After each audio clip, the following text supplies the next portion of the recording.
Hey everybody, welcome back to RPG Imaginings. This is kind of going to be a weird start to a video because I'll need to clarify some things right out of the gate. First of all, from a sponsorship perspective, this video is interesting in that it is kind of sponsored, but kind of also not sponsored. Let me explain. So this is my edition of the newly updated Basic Role-Playing Universal Game Engine by Chaosium. It was written by Jason Doral and Steve Perrin. And the video is sponsored in that Chaosium provided me this copy of Basic Role-Playing.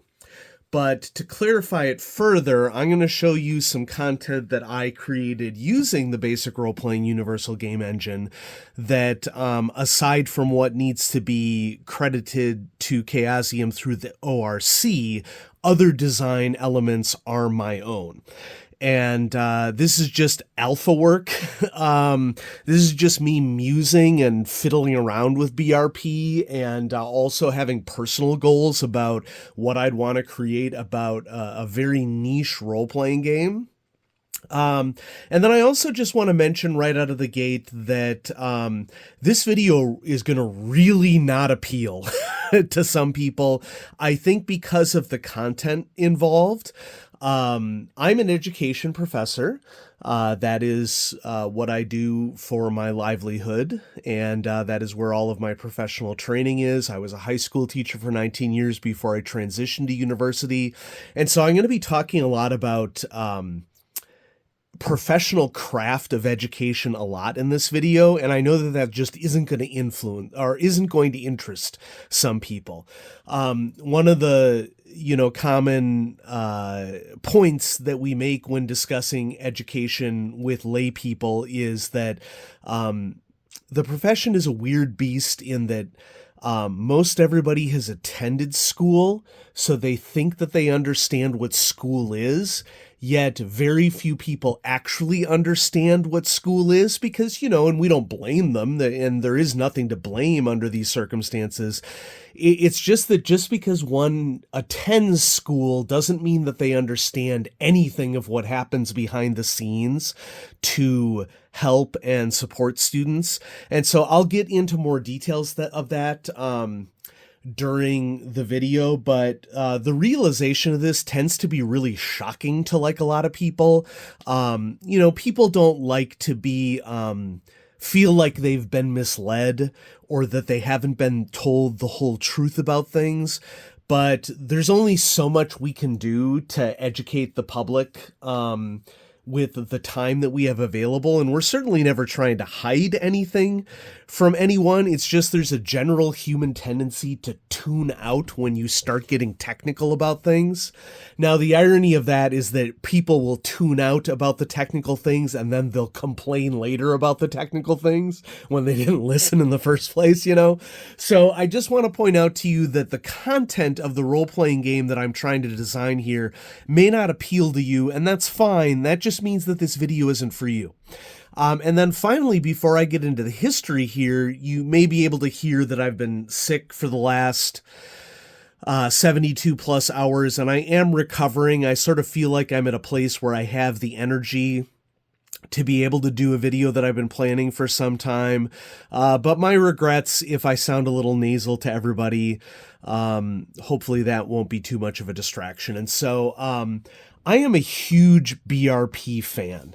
And I became a huge BRP fan by playing BRP games, okay, to say it in the most basic sense possible.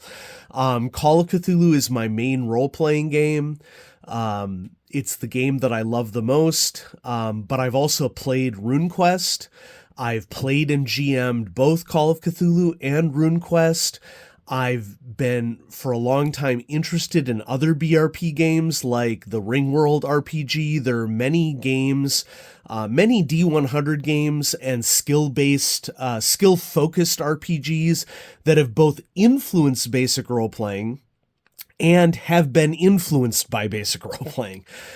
There's a pretty interesting history behind BRP, and I'm not going to get into the gritty details of that right now because I'm going to have a lot of RPG history videos coming out over the next year. That's sort of where my big passion and focus is right now.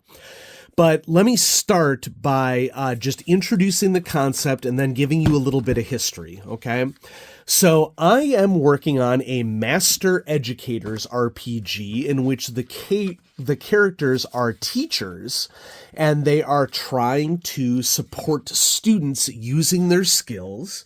And as I say to my students in our teachers college, there's a lot of detective work that happens in education. This surprises a lot of our new teacher candidates. It surprises a lot of people in the public when they understand what sort of detective work goes on in the profession. But that is essentially a core of what being an educator is. And I've named my concept Master Educators Role-Playing Game because I'm not interested in creating a role-playing game in which people suck at being educators. The object of this role-playing game would be to continually improve and do the best that people who are playing the game absolutely can to help the NPCs that are around them.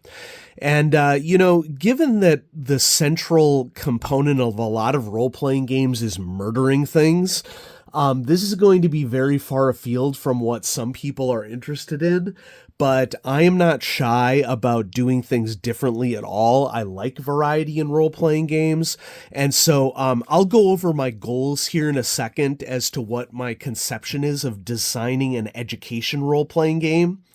But first, let's do a little history that is related to how I might release this, if I ever decide to release it, and what that might look like in terms of personal preference and legalities. So just to give everybody a quick reminder of what has happened over the last year or so in the hobby. In January 2023, we had what I will term the OGL unpleasantness. I don't really have a trademark for it, but I think it's just generally funny to trademark things that don't really have trademarks.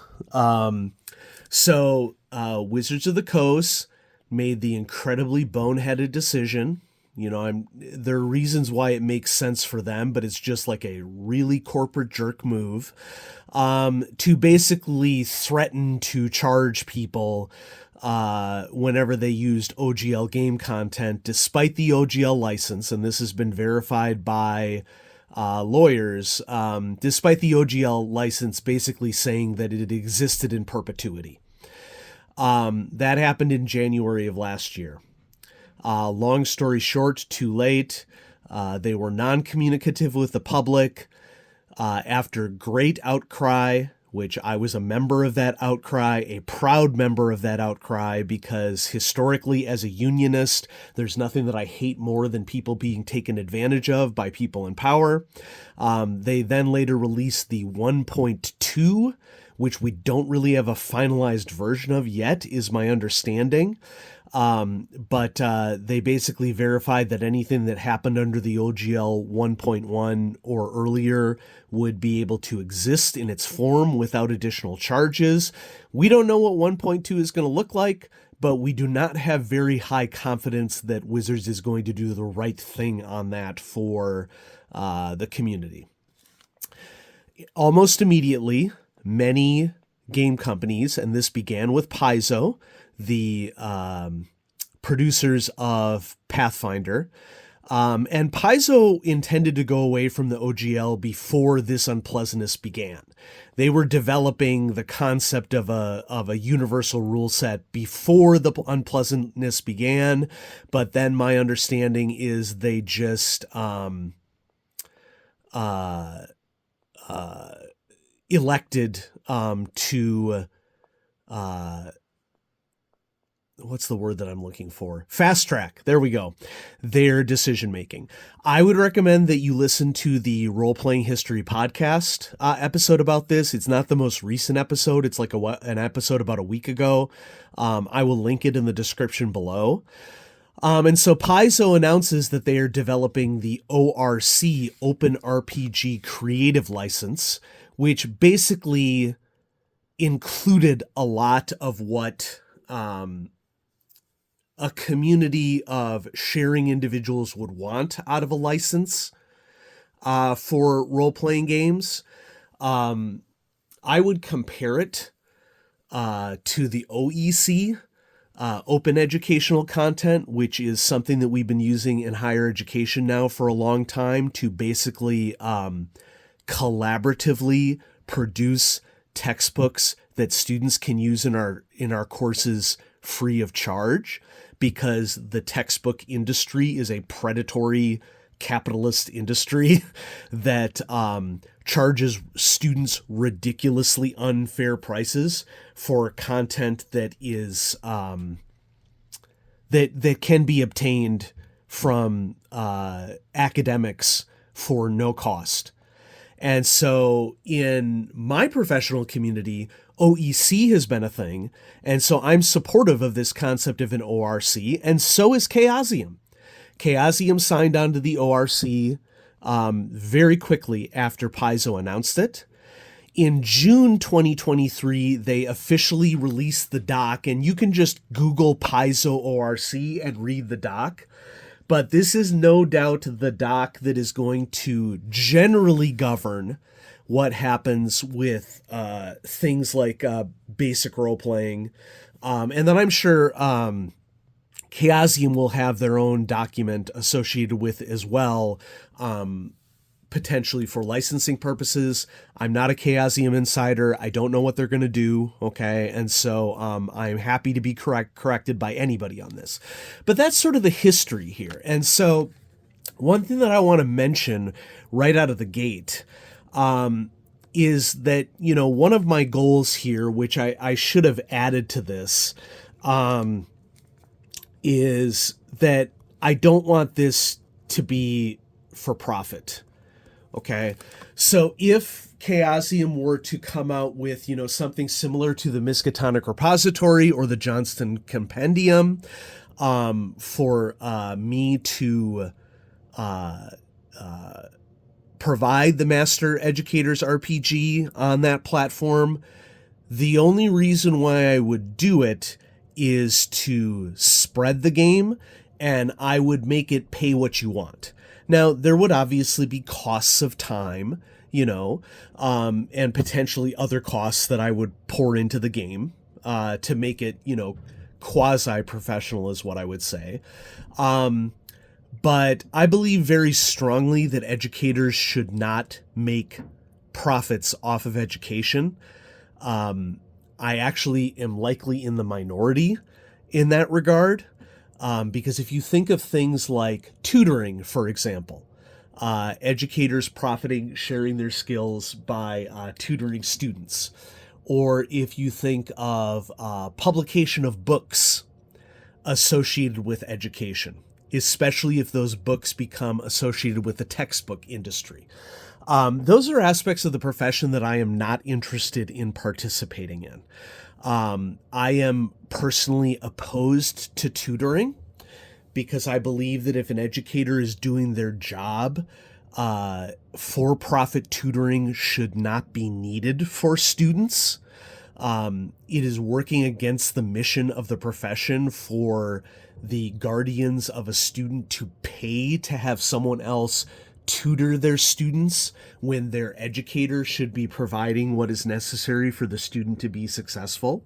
Now, we all know that just like in any profession, educators run on a continuum of skill, and I understand that. Okay, someone could be in a situation in which the educator that their student has is subpar. Okay, and under those circumstances, I would encourage someone to attempt to work out training for free through a school before they paid for it with a tutor. I know that that's going to shock some people in the audience, but guardians should not have to pay for tutors for education. And, I just generally believe that given how difficult education is as a profession, and, folks, I'm not here to argue with any of you. I'm a professional educator. Teaching other people is one of the most difficult things that a human being can do well, okay? If your conception of education is, I have I have facts, I give you facts, education has happened. That is not what education is. Education is teaching people to become thinkers and to break down and combine ideas on their own. It is way more sophisticated of a brain activity than has been generally put forth in state-run, so to speak, education systems. So do keep that in mind, okay? I am all for you commenting constructive criticism in the comments, but I just also want you to be aware that there are going to be things that I know that you don't know, okay, as a professional educator. And so I greatly appreciate humility in your comments or asking questions in the comments about things that you don't know. But I definitely appreciate constructive criticism on game elements here and what you may or may not find fun in a game, because once again, I am trying to use the basic role-playing format to craft this Master Educator's RPG. Okay? What were my goals when I thought about this project? Well, when I pitched this idea to Chaosium, the first thing that I pitched is I want to use basic role-playing to craft a role-playing game. Okay? I am a huge BRP fan. If I were to, what's the word? Skin a set. If I were to graft a rule set onto a game that didn't already have it, basic role-playing would be my choice for many types of games. Now, I would argue that basic role-playing games works really well for investigative or skill-based games. It doesn't do as well with combat. And I think that the folks at Chaosium may disagree with me, more from a marketing standpoint.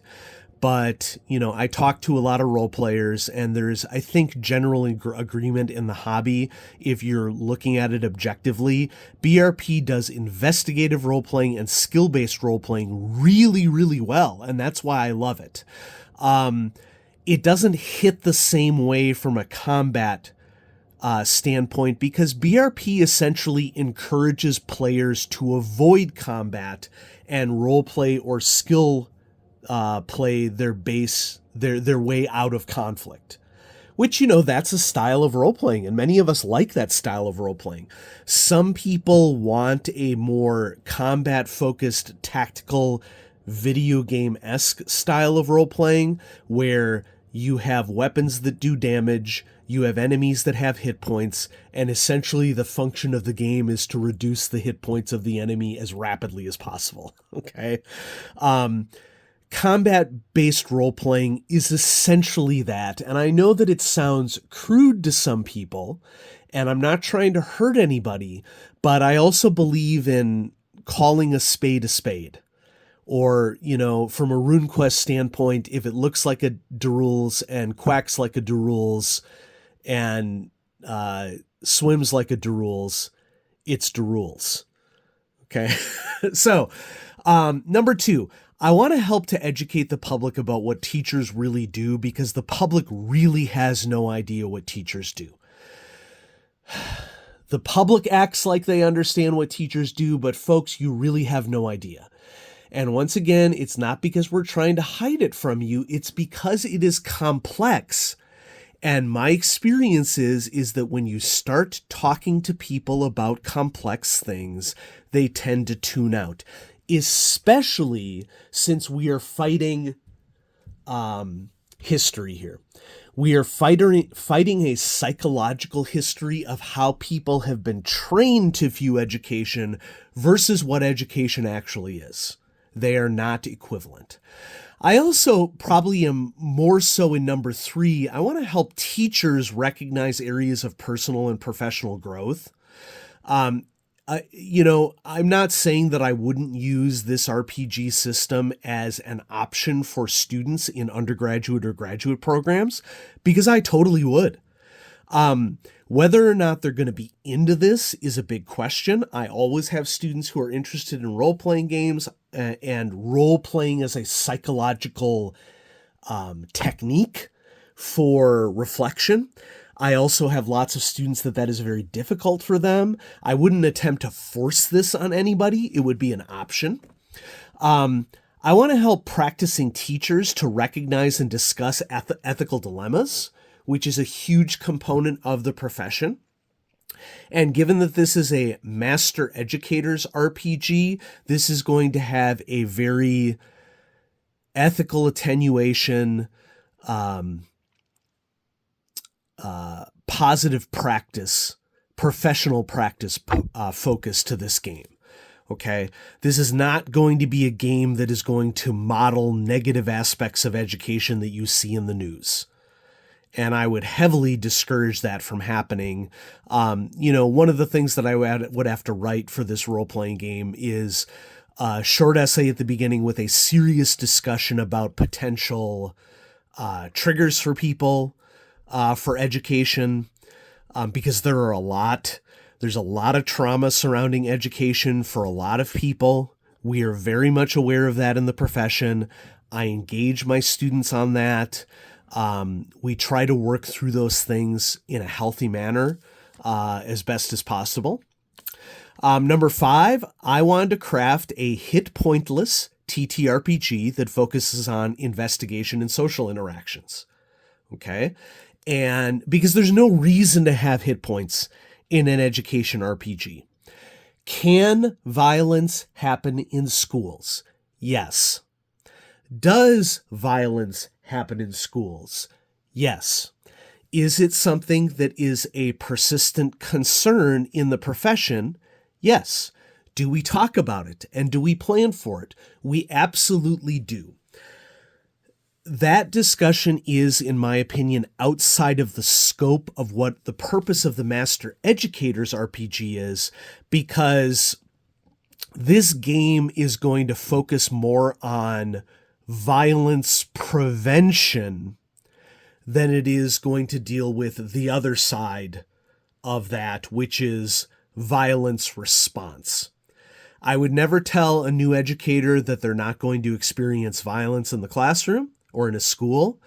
I would also tell an educator that there are active steps that we can take to reduce the chances of violence happening in schools. Now, this is something that, speaking as an American, the American public does not want to have this discussion. Okay, feel free to disagree in the comments. You can disagree. You're wrong. Okay.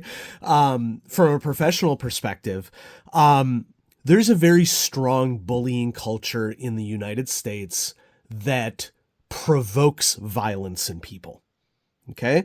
And the United States does not want to talk about this culture, is basically what it comes down to.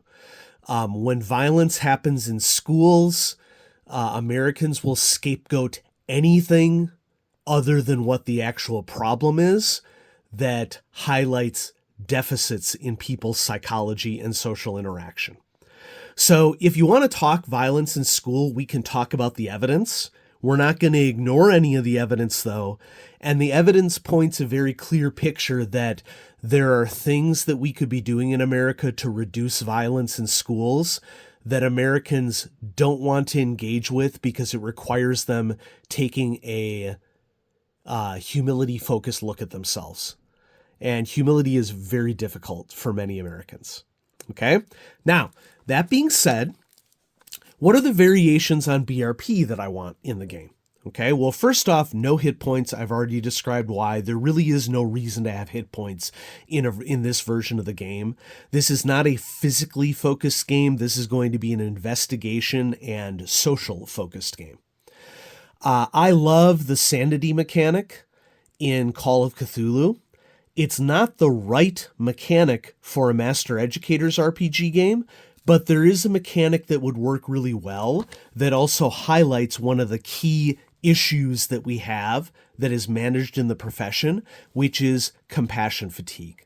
There's been a lot that has been written about compassion fatigue and a lot of research that has been done about compassion fatigue in many professions. It is a concern in nursing. It is a concern with doctors. It is a concern with veterinarians. It is a concern with social workers. It is a concern with educators. And compassion fatigue is basically that when people are facing populations that experience a lot of trauma and are trying to attempt to support people with trauma, that can cause significant emotional and psychological fatigue for the helpers, in addition to the people who are in need of help. So my mechanic that I would like in this role-playing game, instead of SAN would be CFR, Compassion Fatigue Resistance, and the mechanic would work just like SAN works in Call of Cthulhu. The higher your compassion fatigue resistance score, the easier it is for you to resist compassion fatigue. There are situations that you can get into in education that reduce your compassion fatigue resistance. In other words, make it harder for you to deal with what's happening. And when you have successes, you can add to your compassion fatigue resistance score. So that's going to translate very, very well over to a master educator's role-playing game. I'm dropping several characteristics that are not as needed: strength, dexterity, and size. Partly because they don't really make a lot of sense in the perspective of education, okay? Now, there are going to be some exceptions to that, okay? I'll give you some examples. Strength can be really important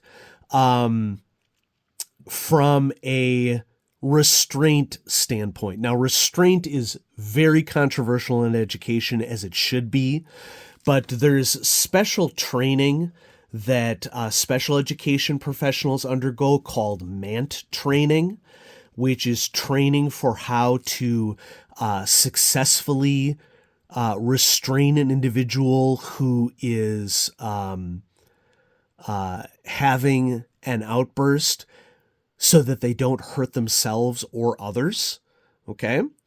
So strength is kind of important under those circumstances. It's not something that we're going to engage with in a Master Educator's RPG, because this is just us thinking about communicating knowledge and understanding and thinking to people.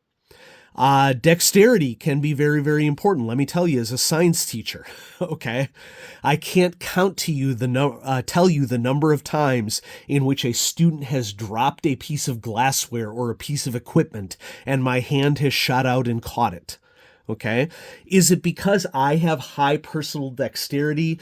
Not necessarily. It's more so because a teacher's dexterity can be influenced by being prepared and paying attention. Like, you know what sorts of things are going to happen under certain circumstances. And so a part of you is like a coiled spring that just like automatically unleashes when something dangerous could potentially happen.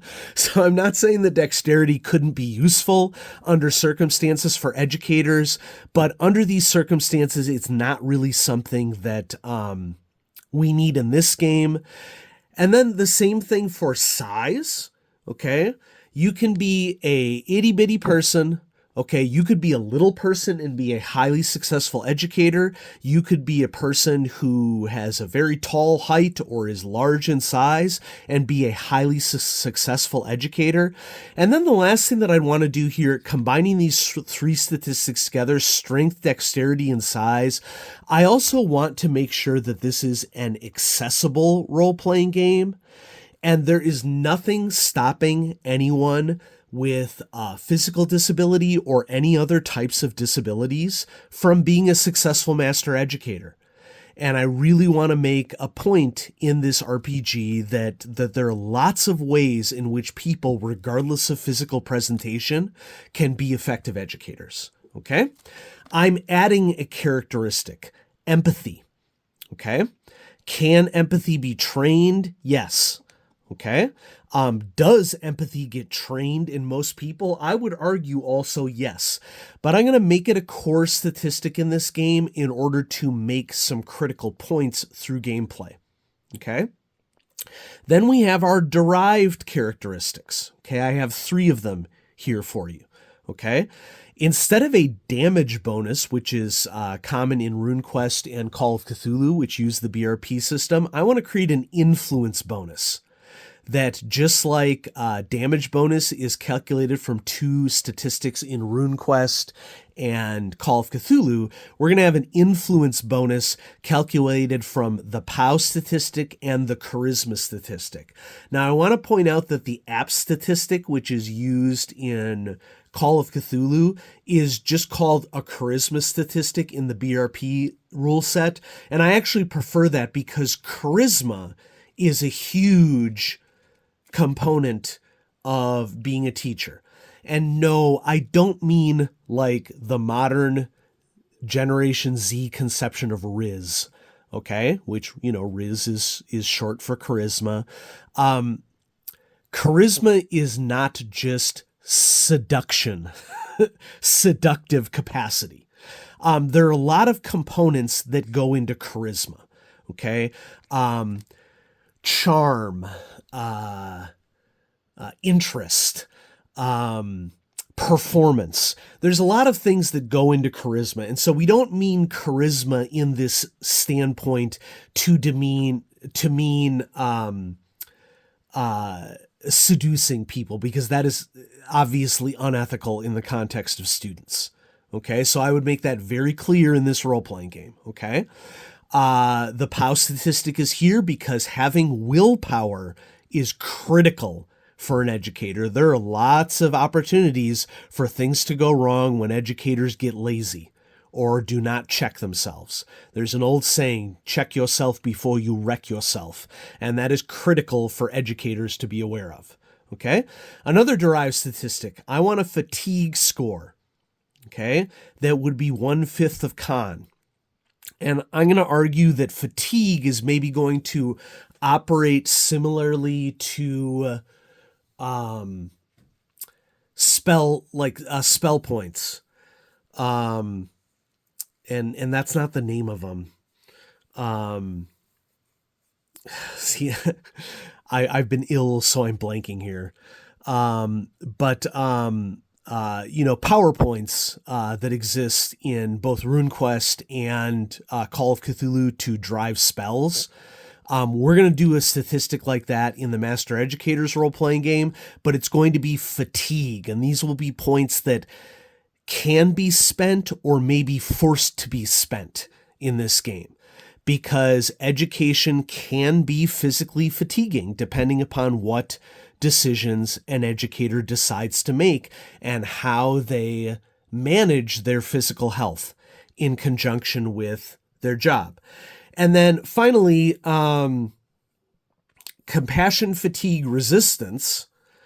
I don't know why I put 1/5 EMP here. This should be just the EMP score. So just like how POW determines sanity in Call of Cthulhu, empathy statistic is going to determine compassion fatigue resistance.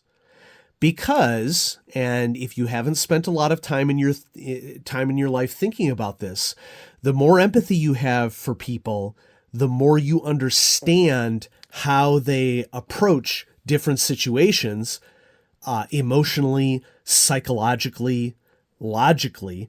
The more empathy you have for people, the more likely you are to be able to support them in a way that is not damaging for you. Okay, I'll give you a non-example for these situations. Somebody who doesn't have empathy is dismissive of other people's problems. Okay, a giant red flag for us in the empathy world is when people use the saying, get over it. Okay, get over it is an anti-empathetic term. It's basically saying, I don't care to understand what you're going through. You should just make the decision not to be concerned about something, which is really a unfair ask for a human being to make of another human being. Okay? So what do we have here for our final characteristics, I should say, for the Master Educator's RPG? Well, we have con, education, empathy, intellect, charisma, POW, and luck. And notice how I've determined how the roles would work for character creation in this role-playing game. Our 2d6 plus 6 skills in this game are going to be education, empathy, and charisma as the 3 critical skills that are needed for a master educator.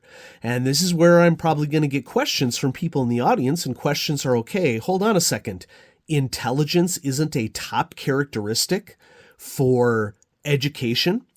And my response to that is, it sure as heck can help, but an educator who goes off of intelligence alone and ignores empathy and charisma is really going to struggle in the profession.